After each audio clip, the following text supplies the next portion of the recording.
Fala, mestre, tudo bem? Chegamos à nossa última aula do conteúdo de Direito Empresarial 1 e nessa aula eu encerro o capítulo sobre as sociedades anônimas. Vamos falar aqui hoje sobre as espécies de sociedade anônima, aberta ou fechada, falo também sobre mercado de valores imobiliários, a constituição da sociedade anônima, aí passando por requisitos preliminares, as modalidades por subscrição pública e subscrição particular, regras comuns e providências complementares. Falo também sobre os valores mobiliários, que são as debêntures, as partes beneficiárias, bônus de subscrição e notas promissórias. E encerro falando sobre ações. E aí entro nas classificações das ações, quanto à espécie, quanto à classe e quanto à forma. Confere aí o conteúdo de hoje.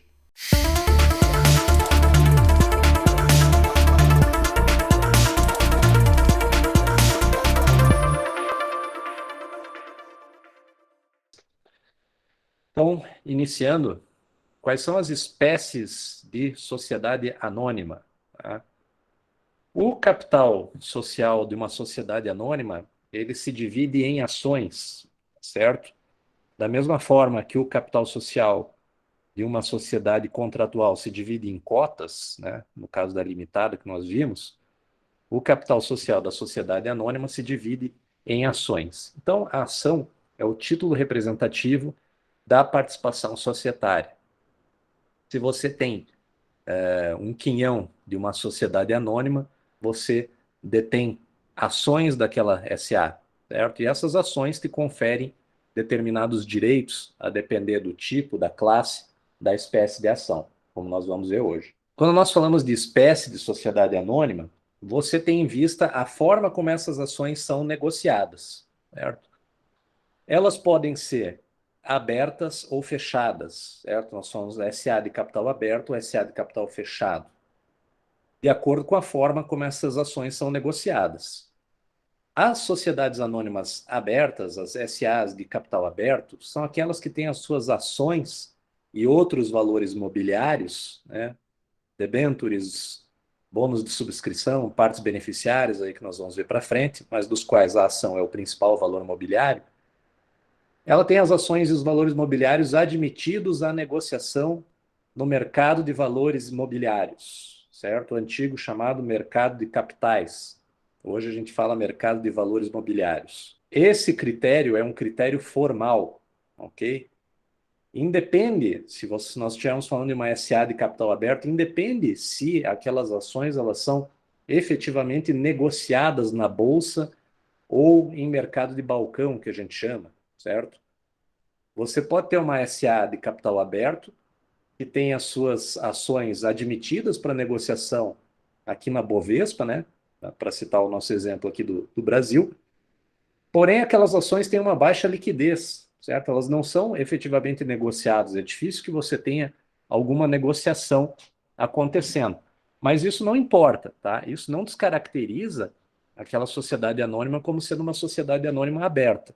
Porque, como eu falei para vocês, o critério é simplesmente formal. Se as ações e os outros valores mobiliários são admitidos para negociação na, na Bolsa de Valores ou no mercado de balcão, né, no mercado de valores mobiliários, ela preenche o requisito, ela é uma sociedade aberta. Para tanto, para que ela tenha os seus valores mobiliários, as suas ações admitidas à negociação na Bolsa de Valores, no mercado de balcão, ela precisa de uma autorização prévia do governo federal. E o governo federal concede essa autorização por meio de uma autarquia que foi criada, né, uma sociedade criada por lei, com personalidade de direito público, que se chama CVM, certo? Vocês já devem ter ouvido falar com certeza, Comissão de Valores Mobiliários. A CVM é essa autarquia, então, uma empresa pública criada pelo governo federal, que tem a função de fiscalizar o pregão, né, daqueles valores mobiliários. É uma atividade de interesse público, né, que diz respeito aí a todas as pessoas envolvidas no mercado de valores mobiliários. Então, por isso, o governo federal fiscaliza essas negociações por meio da CVM. Então, uma sociedade anônima que queira negociar seus valores mobiliários no mercado de valores mobiliários, ela precisa obter uma autorização prévia do governo federal através da CVM, ok? Comissão de Valores Mobiliários. O que é esse mercado de valores mobiliários que eu estou falando para vocês, antigamente chamado de mercado de capitais? Ele compreende, então, a bolsa de valores e os mercados de balcão, que nós chamamos. A bolsa de valores, ela é uma entidade privada, pessoal. Ao contrário do que alguém possa pensar que a bolsa de valores é uma empresa pública, uma entidade criada pelo governo, não. A bolsa de valores é uma entidade privada, certo? Ela pode ser constituída como uma sociedade, certo? Como é o caso aqui da nossa Bovespa, ou ela pode ser ainda uma associação de corretoras, por exemplo, uma associação de entidades financeiras que operam no mercado se reúnem para criar uma bolsa de valores. No caso da Bovespa, é uma sociedade privada. A criação dessa bolsa de valores, ela depende de uma autorização do Banco Central. Tá? Então, o Banco Central, cumpridos determinados requisitos, ele concede essa autorização para a bolsa de valores, para que aquela entidade privada se torne uma bolsa de valores e negocie, né, realize a negociação de valores mobiliários das entidades ali que ela congrega. Esse é um tipo de mercado de valor mobiliário, a bolsa de valores. O outro seriam os mercados de balcão. Então, toda e qualquer operação envolvendo esses valores mobiliários, ações ou outros papéis das sociedades anônimas, toda negociação envolvendo esses papéis que não seja realizada na Bolsa de Valores, né, então ela é realizada fora, seja por uma sociedade corretora, ou seja por uma instituição financeira autorizada, ou por qualquer sociedade intermediária que tenha sido autorizada pela CVM, você diz que aquela operação está sendo realizada num mercado de balcão, ok? Então a companhia aberta, quando ela vai pedir autorização à CVM para negociar os seus papéis no mercado de valores imobiliários, ela pode optar entre negociar somente nos mercados de balcão ou nesse e na bolsa de valores. Então, você não tem a opção de negociar os seus papéis somente na bolsa de valores, certo? Ou você vai negociar só no mercado de balcão, ou você vai negociar no mercado de balcão e na bolsa de valores. Se você negociou, está negociando papéis no âmbito da bolsa de valores, ok. Toda e qualquer negociação que não seja realizada na bolsa de valores, ela é realizada no mercado de balcão. Aí pode ser por uma dessas entidades aí que eu falei para vocês, tá? Então, é uma sociedade corretora, uma instituição financeira que seja autorizada, qualquer outra entidade autorizada a fazer esse tipo de negociação que não seja uma bolsa de valores. Isso é o mercado de balcão, ok? Essas negociações elas podem acontecer em dois tipos de mercado, tá? No mercado primário ou no mercado secundário. O mercado primário é aquele em que há a subscrição por parte dos interessados, tá? Então, por exemplo, o IPO, que a gente chama, que é uma sigla aí famosa para quem opera no mercado, é a sigla em inglês para oferta pública inicial. Tá? Então, quando uma sociedade anônima está abrindo seu capital, ela está iniciando a oferta das suas ações, dos seus papéis na Bolsa de Valores, ela está fazendo esse IPO que a gente chama, tá? Essa oferta pública inicial. Isso aí sempre vai ser um mercado primário, ok? Então, você tem uma negociação que ela é direto entre o investidor, entre o interessado, aquela pessoa que deseja adquirir papéis ou se tornar acionista da sociedade anônima, e a sociedade emissora, a companhia emissora.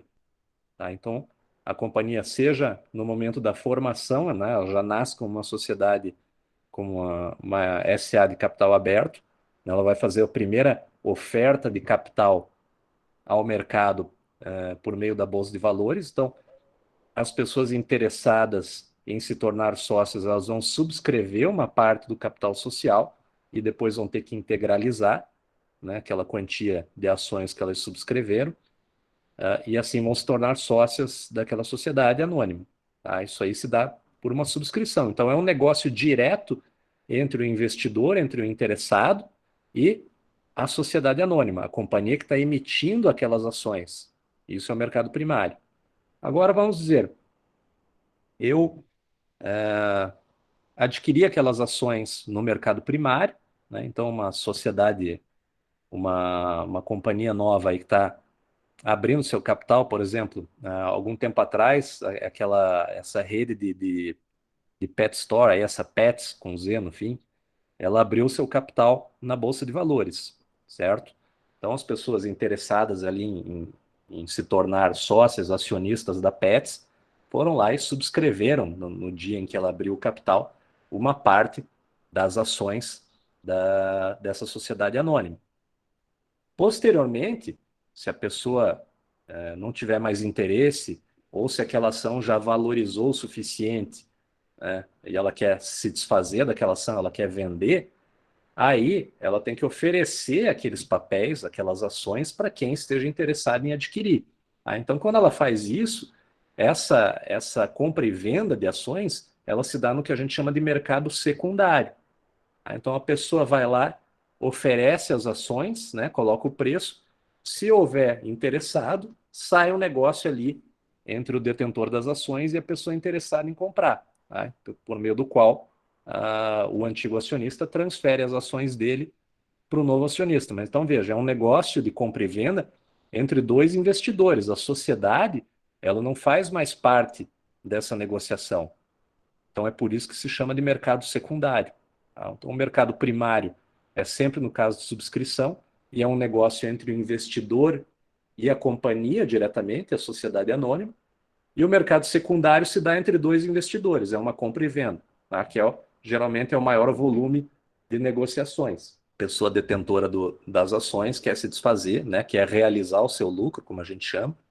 Digamos, né? A pessoa comprou uma ação ali da Petrobras a R$ 20, quando a ação chega a R$ 50, ele quer se vender aquelas ações para realizar o seu lucro. Ele já ganhou bastante dinheiro com aquelas ações, então ele vai lá no mercado secundário e oferece aquelas ações à venda. Tá? Aparecendo algum interessado em comprar pelo valor que ele oferece, ele vai lá e faz a compra e venda no mercado secundário.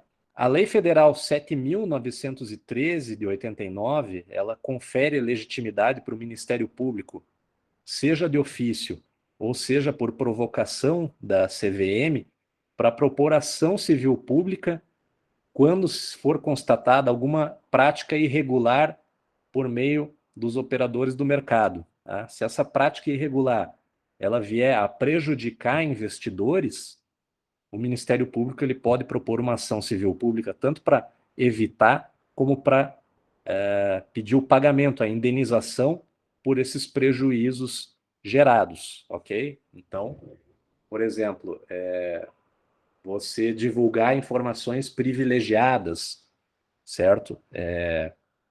Alguma pessoa de dentro ali, seja da companhia que vai abrir o seu capital, ou seja dentro da própria CVM, ali em função da sua atividade de fiscalização do mercado, aquela pessoa obtém uma informação privilegiada que determinada companhia ali vai abrir o seu capital.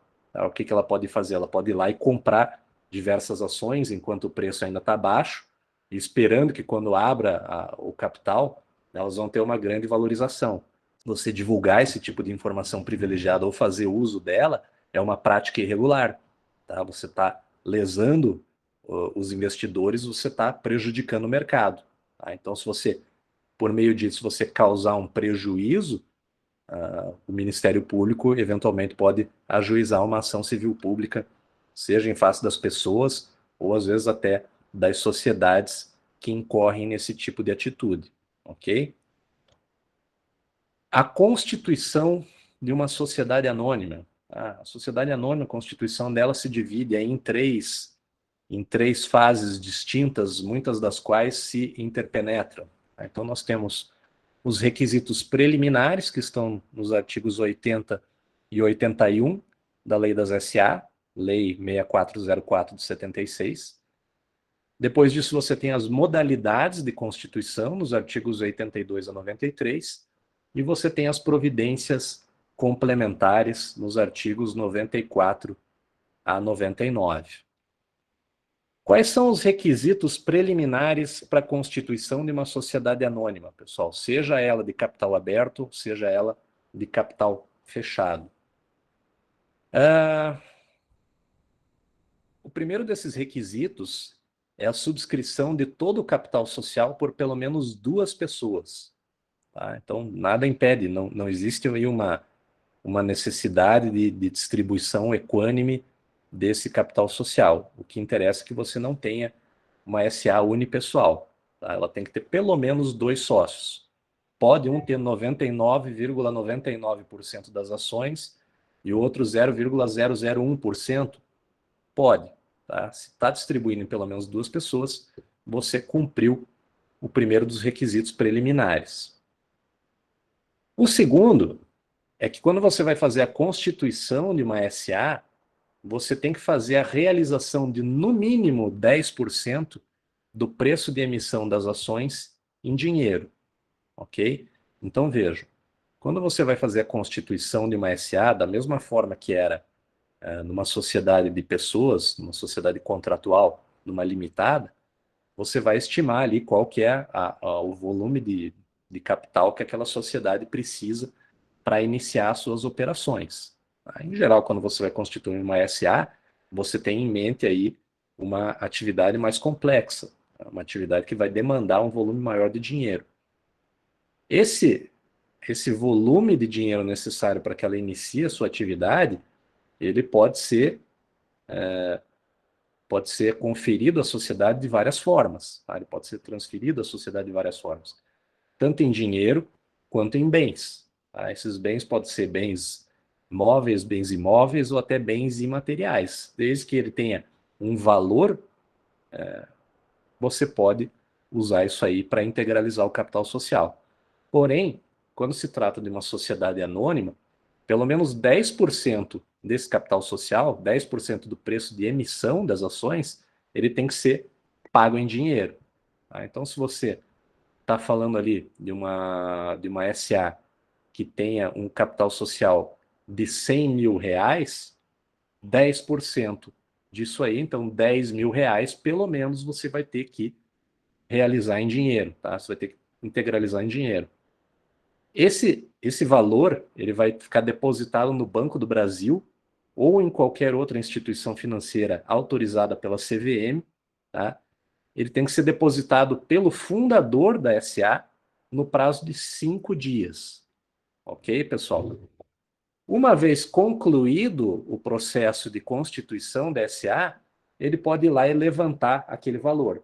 Porém, tá, ele tem essa necessidade, essa exigência aí de depositar esse 10% de, pelo menos, né, do preço de emissão em dinheiro. Geralmente a gente faz sempre no Banco do Brasil. Tá? Então você vai lá, abre uma conta, especialmente para isso, e você deposita aquele valor lá, enquanto não conclui o processo de constituição da sociedade anônima, certo? Concluído o processo, o fundador vai lá e levanta aquele dinheiro. Se em 6 meses não houver a conclusão da constituição dessa sociedade anônima, as pessoas que subscreveram aquele valor, né, que aportaram aquele valor, elas podem ir lá e retirar essa quantia que ficou depositada no Banco do Brasil, ok? Porém, existe esse requisito preliminar de depósito.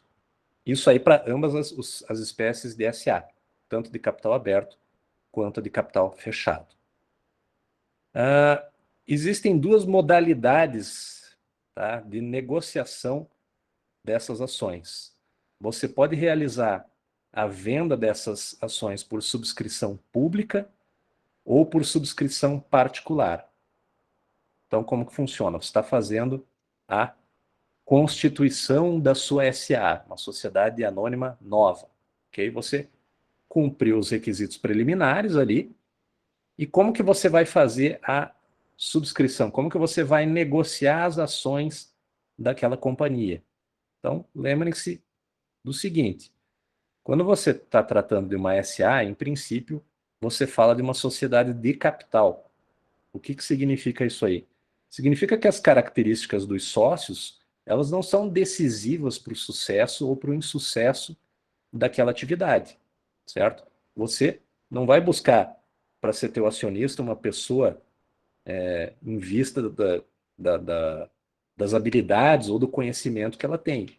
Você precisa de dinheiro, tá? Então, não interessa de onde ele vem.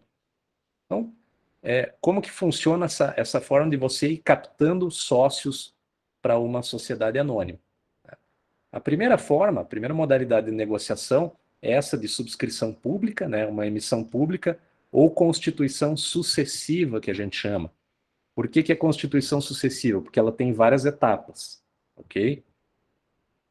Então, como que se dá essa emissão pública? Sempre que a sociedade anônima, para fazer a negociação dessas ações, ela se utiliza de listas ou de boletins de venda ou subscrição, folhetos, prospectos ou anúncios ao público, tá? Ao público em geral, que eu quero dizer. Quando você contrata empregados, agentes ou corretores para prospectar interessados nessas ações, ok? Ou quando você faz a negociação das ações de uma loja, num escritório ou num estabelecimento que seja aberto ao público. E aí independe da quantidade, né? Se você vai buscar um público amplo ou se aquele escritório ele tem um público mais limitado.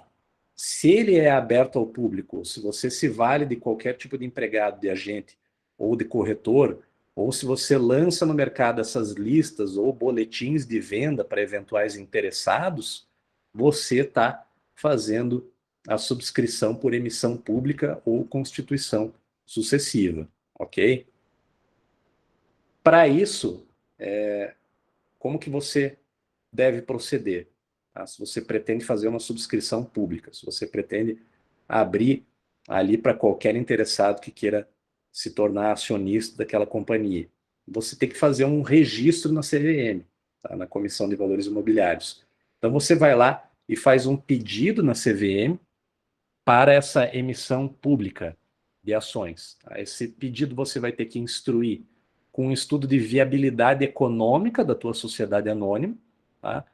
É um documento extremamente sofisticado, aí bem complicado, que você vai lançar mão aí de instrumentos de gestão, instrumentos de economia, para mostrar que aquela tua atividade que você pretende explorar por meio da SA, ela tem viabilidade econômica e financeira, ok? Então esse é um documento que tem que constar no teu pedido de registro na CVM.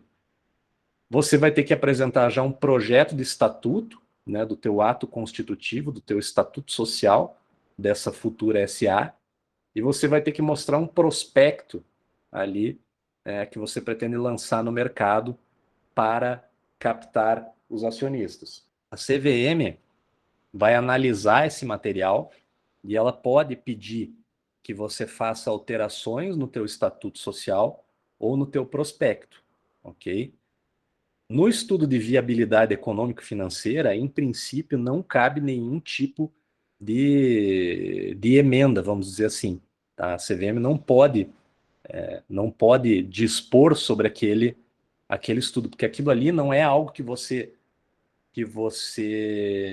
possa alterar. Aquilo ali é simplesmente um reflexo da realidade. Tá? Então você não dispõe sobre a realidade, você simplesmente aceita aquela realidade ali ou não.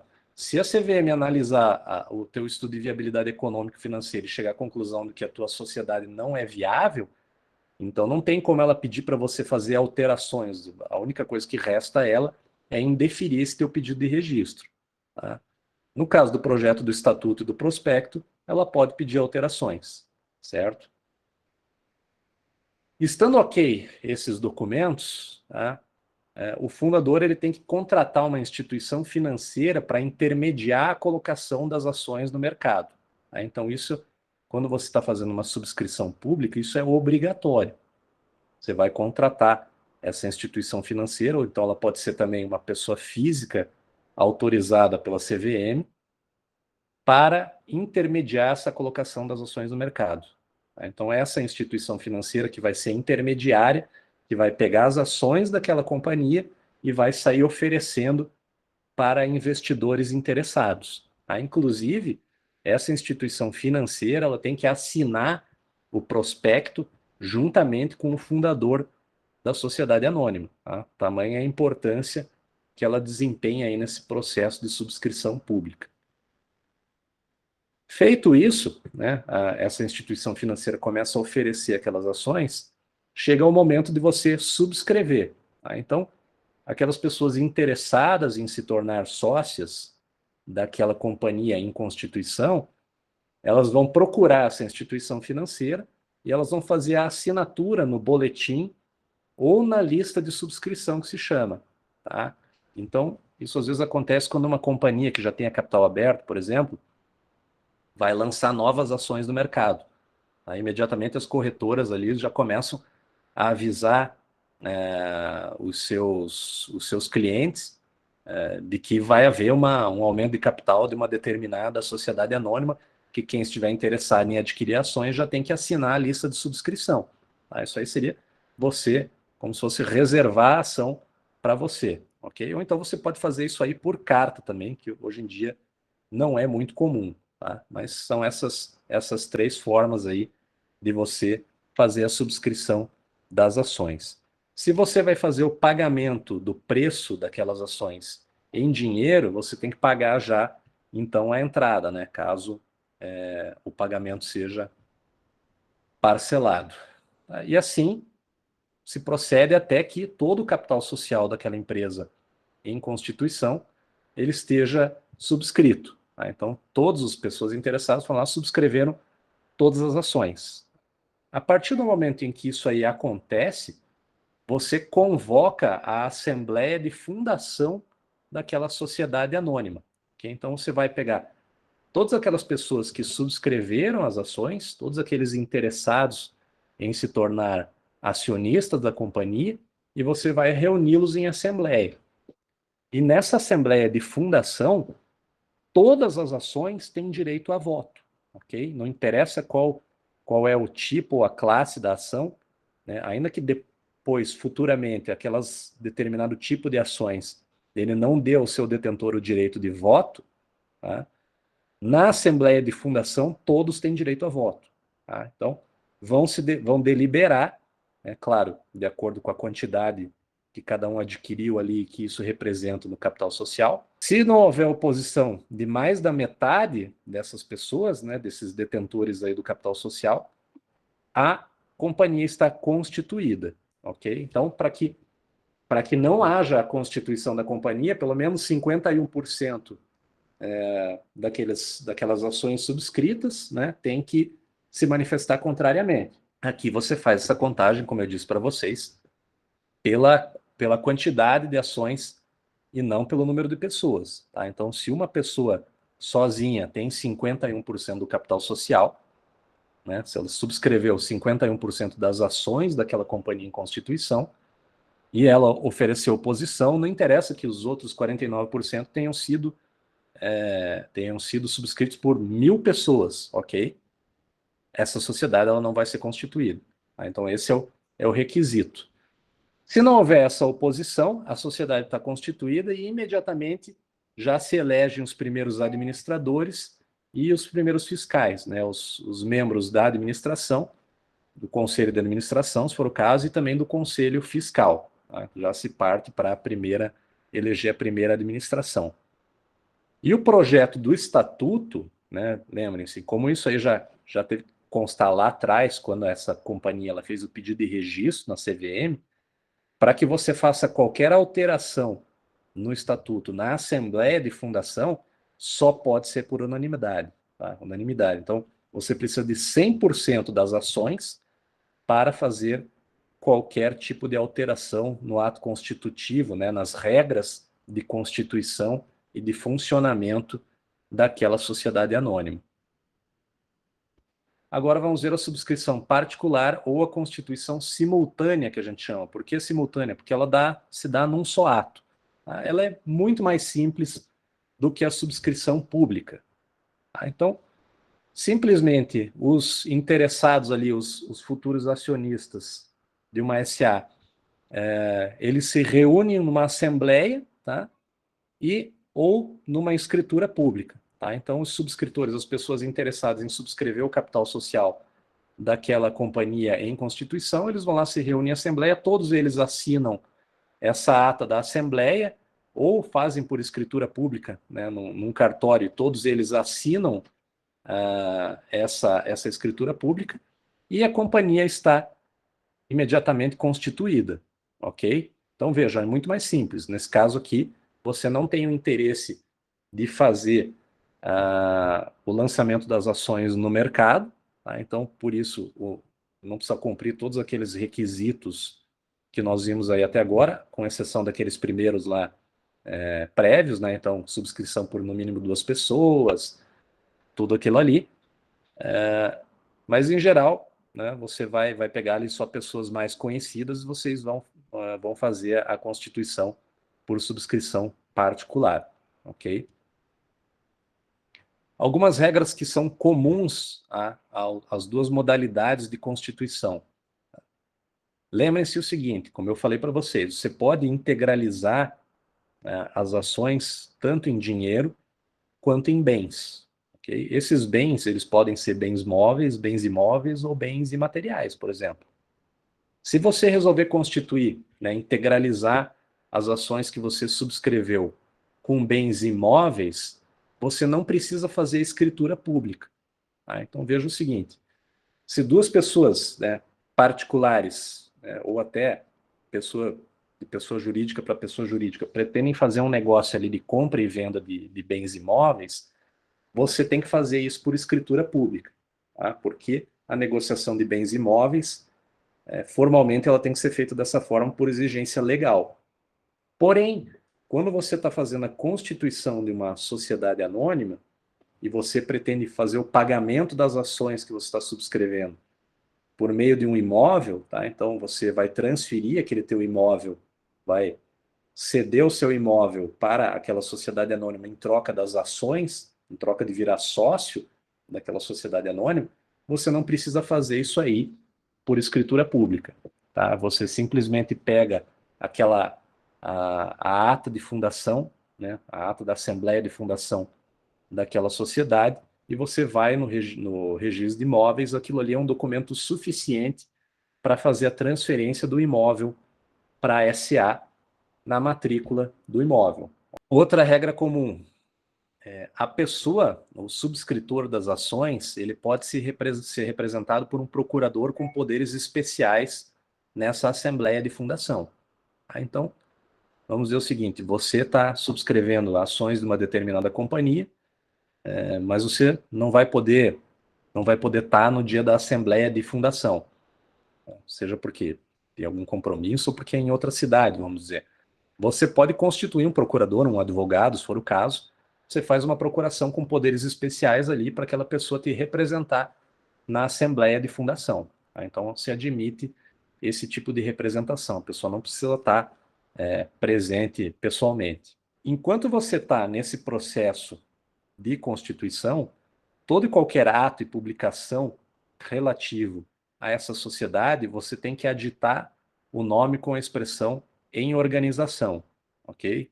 Então, você já tem lá, digamos, o nome empresarial, você vai colocar companhia fulano de tal, SA, em organização, ok? Isso é uma exigência também para os dois tipos de constituição.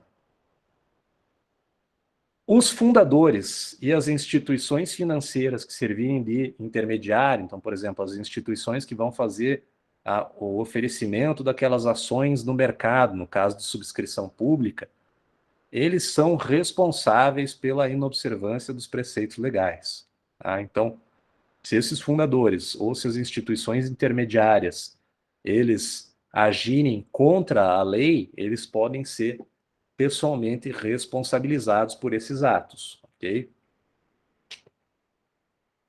Esses fundadores, eles respondem de modo solidário pelo prejuízo que seja decorrente de culpa ou dolo em atos ou operações anteriores à Constituição.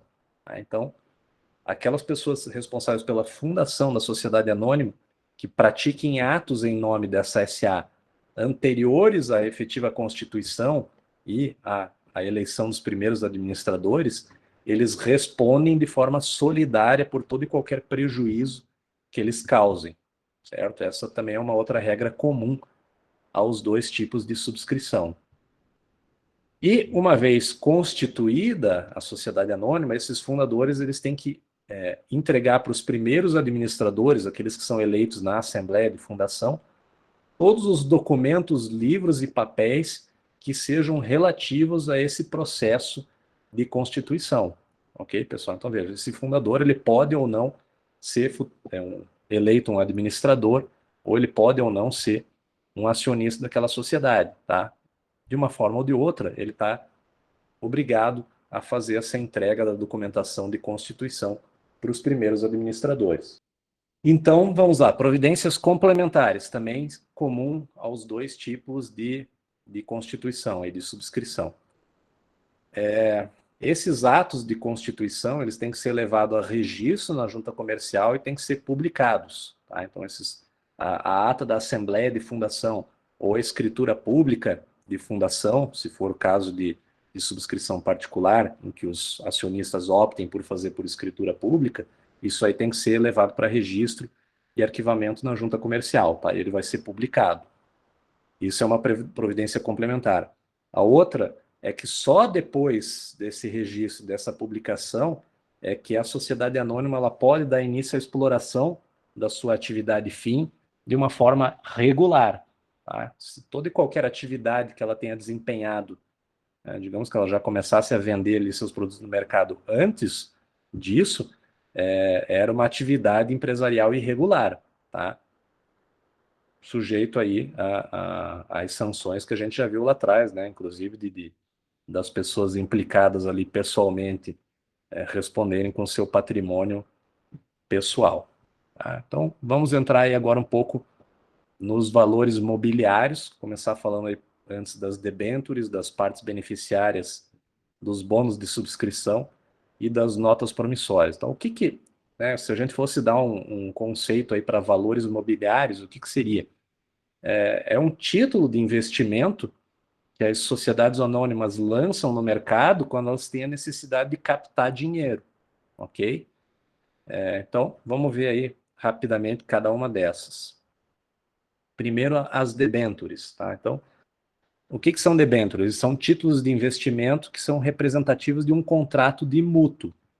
Então, nada mais é do que o empréstimo que os investidores, os mutuantes, fazem para uma sociedade anônima que vai ser a mutuária. Então, quando você adquire uma debênture, você nada mais está fazendo do que, com o valor de aquisição daquela debênture, você está emprestando dinheiro, fazendo um contrato de mútuo. Um mútuo é empréstimo de bem fungível, fazendo um empréstimo para aquela sociedade anônima. Tá? Aquela sociedade anônima está precisando captar dinheiro no mercado, então ela lança debêntures. Tá?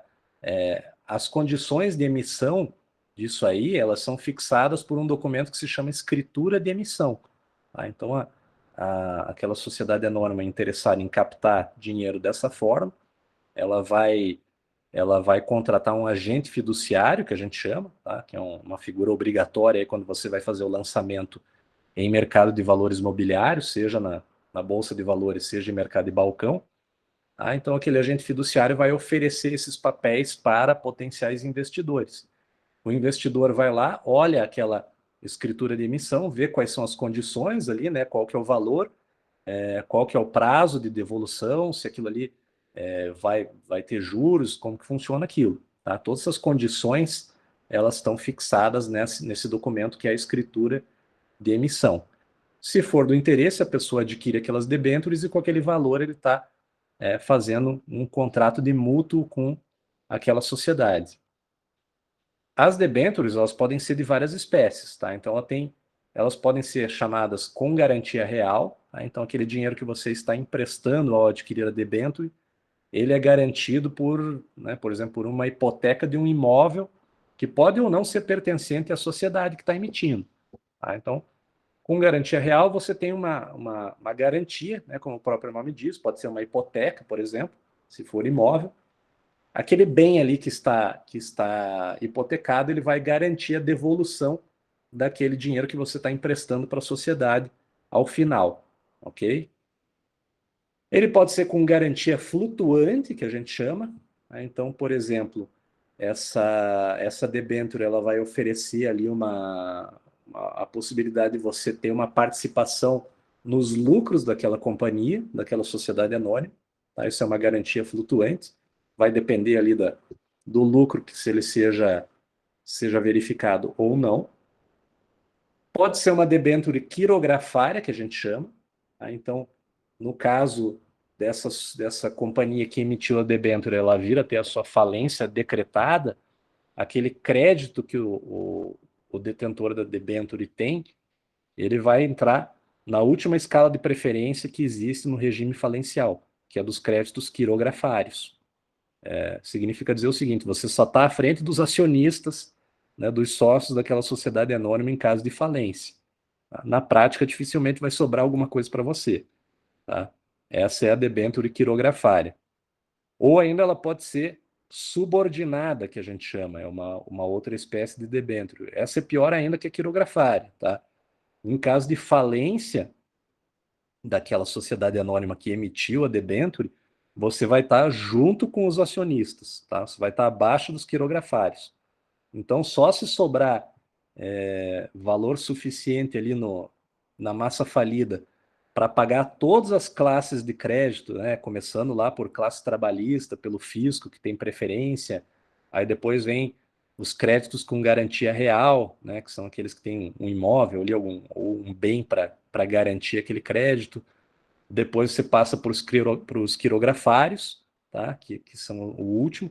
E aí, depois disso, vem os créditos subordinados, que basicamente são desses debenturistas aí, os detentores de debênture subordinado, e os acionistas, tá? Os sócios daquela sociedade anônima. Aí você vai perguntar para mim, pô, Thiago, mas quem vai querer comprar um negócio desse aí que não te oferece nenhuma garantia? Vejam o seguinte, no mercado, quanto maior o risco, o que está associado a isso aí? Possibilidade de lucros maiores. Né? Então, geralmente, essas debêntures aí, que não têm todas essas garantias, elas oferecem para o investidor taxas de retorno, juros maiores. Tá? Então, pode ser um negócio de risco, mas ele tem também um retorno maior do que outro tipo de debênture. Tá? Então, daí que vai o interesse do investidor de querer se sujeitar a esse risco ou não. As debêntures, pessoal, eles podem ter o que a gente chama de cláusula de conversibilidade em ações. Tá? Então, o documento de emissão dessas debêntures, ele pode prever que ao final você possa optar entre ter a devolução do dinheiro que você emprestou com os juros que estavam previstos, ou você converter aquilo em ações daquela companhia, e aí você se torna sócio. Tá? Em vez de você ter a devolução do dinheiro, você adquire ações daquela companhia. Ok? Isso que é a cláusula de conversibilidade. Partes beneficiárias, tá? Outro tipo de valor mobiliário que pode ser emitido pelas companhias, pelas sociedades anônimas. As partes beneficiárias, pessoal, elas são títulos negociáveis, sem valor nominal e estranhos ao capital social. Tá? Então, quer dizer o seguinte, que elas não têm vinculação com o capital social, com, né, aquele valor que tenha sido estimado pelos sócios como necessários para o início das atividades. Só companhia fechada pode emitir parte beneficiária, ok? Em princípio, companhias abertas não podem emitir partes beneficiárias. O que essa parte beneficiária, esse papel vai conferir, esse valor mobiliário? Ela confere um direito de crédito eventual à participação futura nos lucros daquela companhia. Então, quem adquirir uma parte beneficiária vai ter ali garantido um crédito se futuramente aquela companhia vier a gerar lucros, ok? Sem prejuízo de você ter que pagar pelo papel, certo?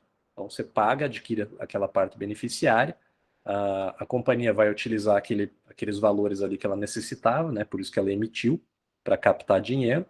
E se futuramente ela vier a realizar lucro, né? A perceber lucro e a distribuir, você tem um direito de crédito sobre aqueles lucros, ok?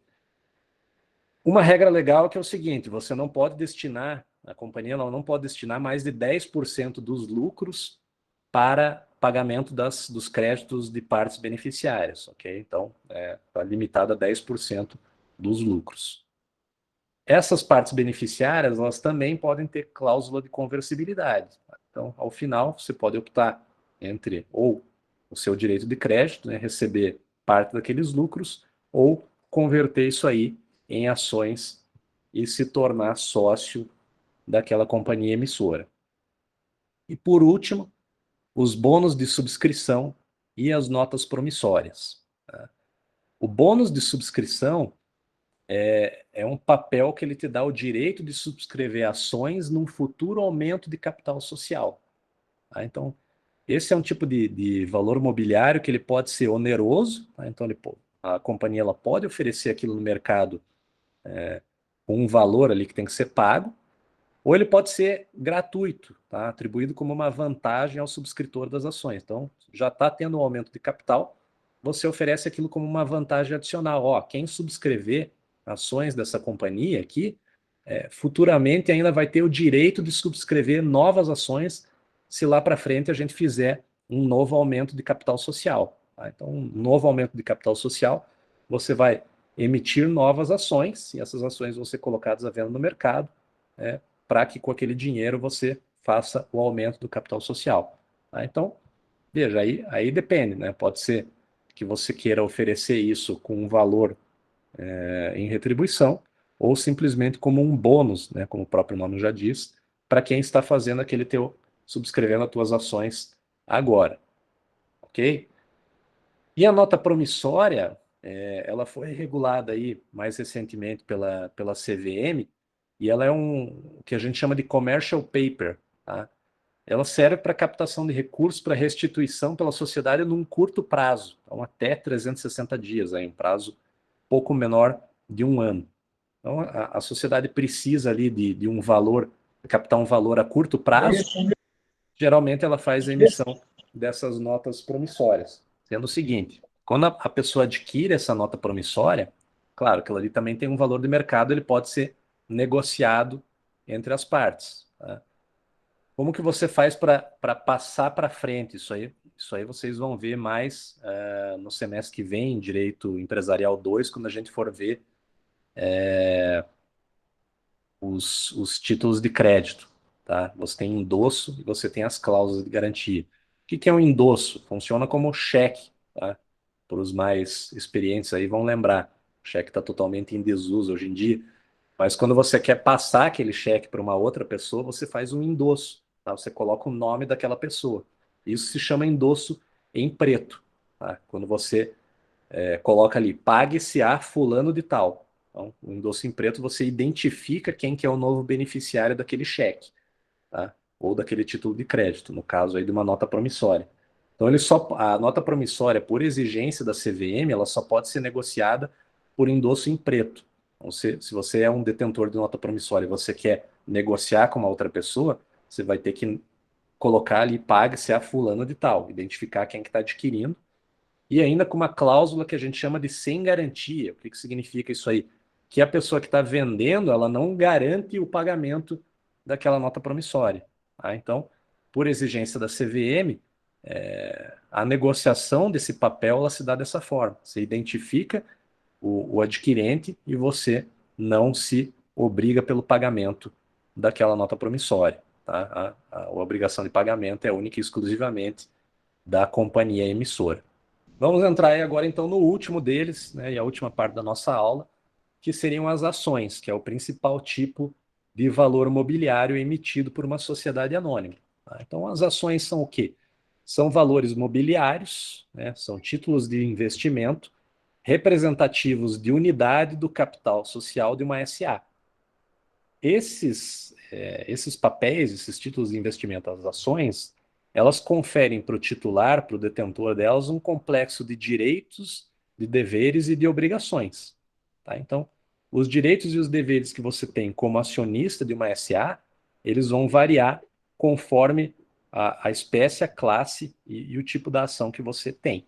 Ok? Então, essas ações, elas podem ser classificadas sob esses aspectos, como por espécie, por classe e pela forma de negociação. Ok? A primeira dessas classificações aí, quanto à espécie, você vai ter as ações ordinárias e as ações preferenciais, tá? E ainda tem as ações de fruição, que a gente chama também. Então, o que são as ações ordinárias? Essas ações são de emissão obrigatória. Então, todo e qualquer SA, seja de capital aberto, seja de capital fechado, ela tem que emitir ações ordinárias. As ações ordinárias são aquelas que conferem ao seu titular os direitos que a lei reserva ao acionista comum. Tá? Então, não tem necessidade de o estatuto da companhia, o ato constitutivo daquela companhia, daquela SA, dele regular pormenorizadamente quais são os direitos que os acionistas ordinários têm. Aqueles direitos eles já geralmente decorrem da lei. Por quê? Porque são direitos que a lei reserva para o acionista comum, tá? É o acionista mais comum de uma SA. Outra espécie de ação são as ações preferenciais, ok? O que são as ações preferenciais? São ações que conferem para o seu titular um complexo de direitos diferenciados em relação às ações ordinárias. Esses direitos, o que eles podem ser? Eles podem ser uma prioridade na distribuição de dividendos, tá? Então, o acionista preferencial, caso aquela SA venha a gerar lucro, ele tem uma preferência para receber esses lucros em relação ao acionista ordinário, ou pode ser ainda no reembolso do capital. Tá? Então, aquela sociedade anônima ela vai à falência, o acionista preferencial ele tem direito de receber eventual remanescente ali da massa falida que sobre em relação ao acionista ordinário. Tá? Essas ações preferenciais elas podem ou não ter direito de voto. Okay? A ação ordinária ela tem direito de voto sempre. Okay?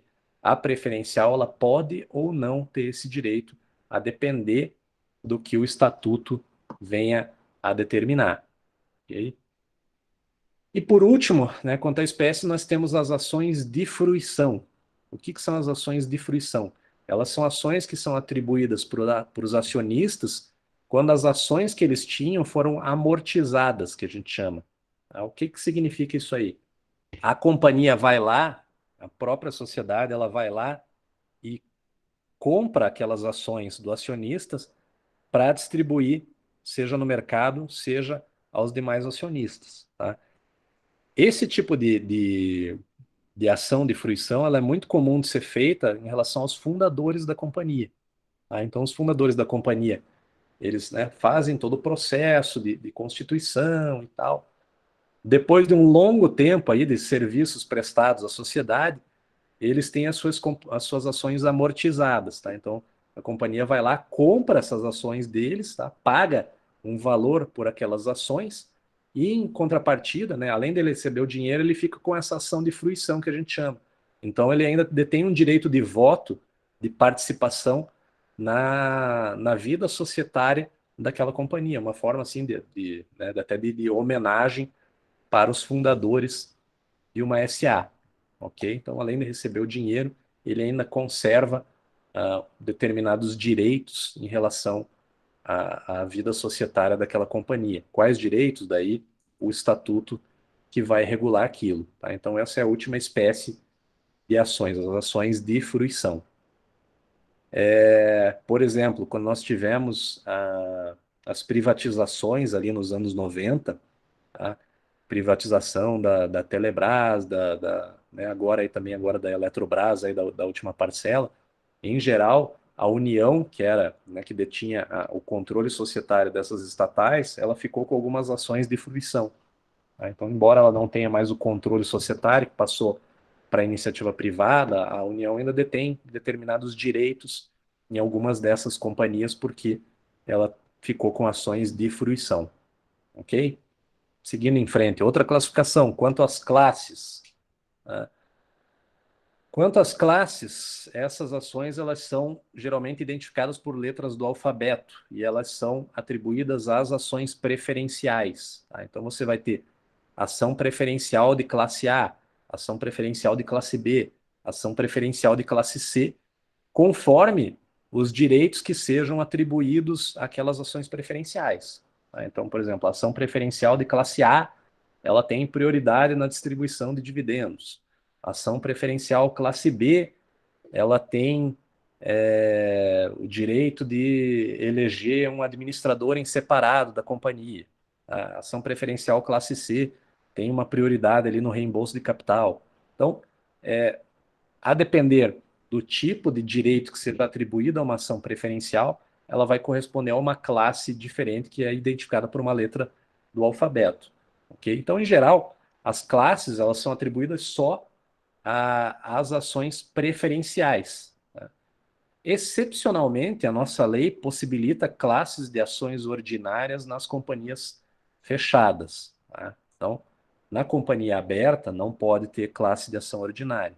Porém, nas companhias fechadas, a lei possibilita que você crie classes de ações ordinárias. Tá? Então, você vai ter classe ordinária, ação ordinária classe A, ação ordinária classe B, conforme ali elas tenham direitos diferentes entre si.